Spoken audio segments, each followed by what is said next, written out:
Hi అండి. ఈరోజు మిరపకాయ బజ్జీలు ఎలా తయారు చేసుకుందామో చూద్దాము. ముందుగా అందరికీ మహాశివరాత్రి శుభాకాంక్షలు. కొద్దిగా లావున్న పచ్చిమిర్చి తీసుకొని మంచిగా నీట్గా కడుక్కొని అన్ని మిరపకాయలు తుడిచి పక్కన పెట్టుకోవాలి.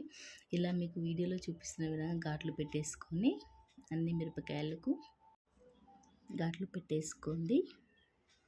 అందులో నుండి మిరపిత్తులు ఉంటాయి కదా లోపల, అవి మొత్తం తీసేసుకోండి. ఇలా వీడియోలో చూపిస్తున్న విధంగా మిరపిత్తులన్నీ మీరు తీసేసుకోండి. అన్నిటికీ మీ ఇష్టం, మీరు అలానే వేసుకోవచ్చు బజ్జీలు. ఇప్పుడు మనం పిండిని కలిపేసుకుందాం. ఒక బౌల్ తీసుకొని అందులో కొంచెం శనగపిండి వేసుకొని, నేనైతే 1/2 kg మిరపకాయలు తీసుకున్నాను. బౌల్లో శనగపిండి వేసుకొని అందులో కొంచెం అంతా బియ్యపిండిని వేసుకోండి. మీకు ఇష్టమైతే వేసుకోండి, లేకపోతే లేదు. బియ్యపిండి వేస్తే కొంచెం కరకర ఉంటాయి అన్నమాట, క్రిస్పీగా వస్తాయి. కొంచెం జీలకర్ర వేయండి, చిటికెడంత పసుపు పిండిలోనే చిటికెడు పసుపు వేయండి, కొంచెం అంత కారం వేయండి. మనం కొంచెం ఎక్కువైనా వేసుకోవచ్చు, తక్కువైనా వేసుకోవచ్చు. కొంచెమే వేసాను కారము.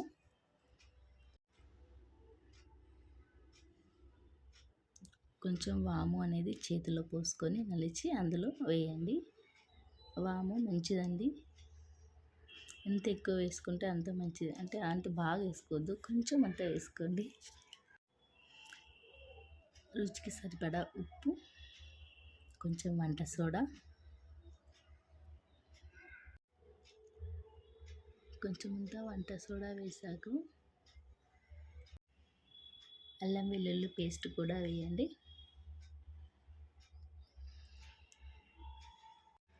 మా ఛానల్ని కొత్తగా చూస్తున్న వారైతే ప్లీజ్ లైక్ చేయండి, సబ్స్క్రైబ్ చేయండి, షేర్ చేయండి వీడియో నచ్చినట్లయితే.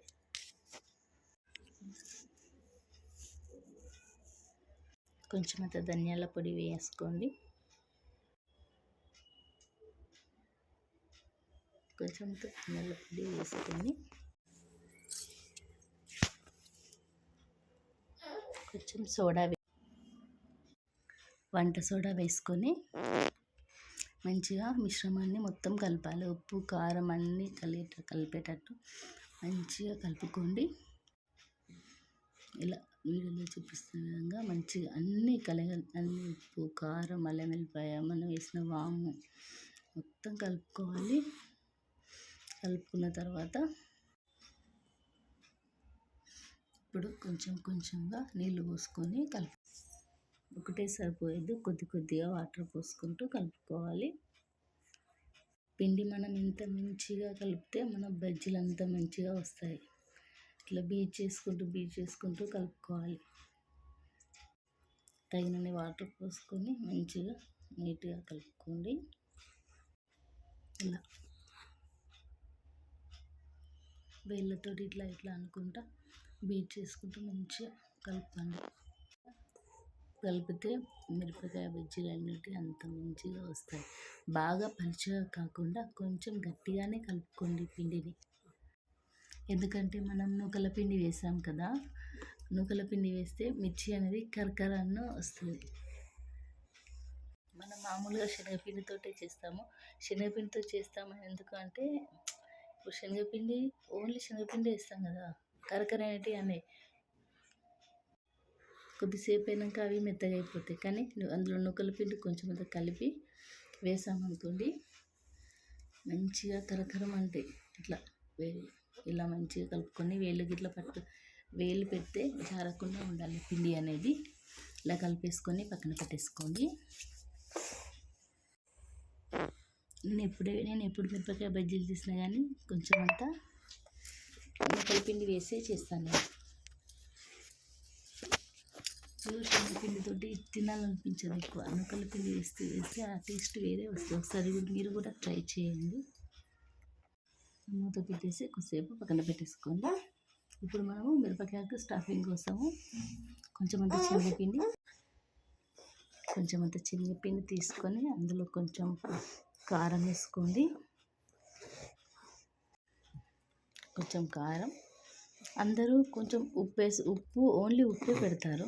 ఇట్లా శనగపిండి కొంచెం అంత కారం, కొంచెం అంత ఉప్పు వేసుకుంటే, కావాలనుకుంటే మీరు చింతపండు గుజ్జు కూడా కొంచెం అంతా పెట్టేసుకోవచ్చు అందులో, చాలా బాగుంటుంది.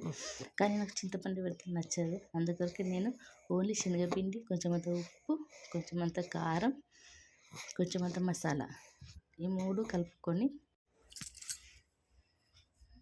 ఇలా 3 కలిపేసుకొని పక్కన పెట్టేసుకున్నాము.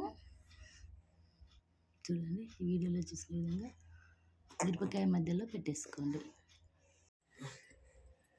ఇలా అన్ని మిరపకాయలకు పెట్టేసుకోండి. మధ్యలో చీల్చి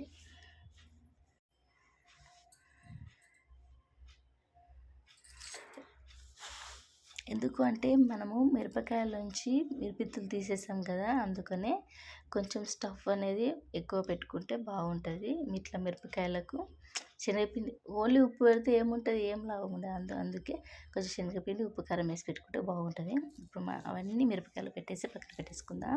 ఇప్పుడు స్టవ్ ఆన్ చేసి కడాయి పెట్టేసుకొని డీప్ ఫ్రైకి ఆయిల్ పెట్టేసుకుందాం.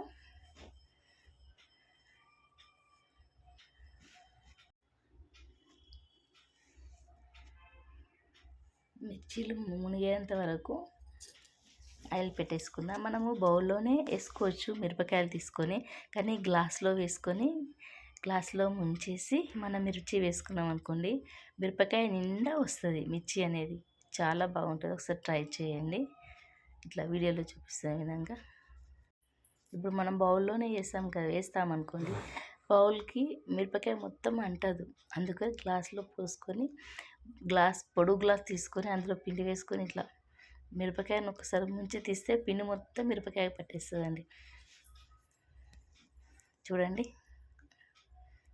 మిరపకాయలు హై ఫ్లేమ్లో పెట్టి మిరపకాయలు వేయాలి, తర్వాత లో ఫ్లేమ్లో పెట్టేసుకోవాలి కొద్దిసేపు, తర్వాత హై ఫ్లేమ్లో పెట్టి గోలించుకుంటే మంచిగా వస్తాయి మిరపకాయ బజ్జీలు అనేటివి. ఒక పక్క గోలిన తర్వాత ఇంకొక పక్క టర్న్ చేసుకోవాలి. నాకైతే మిరపకాయ బజ్జీలు అంటే చాలా ఇష్టం.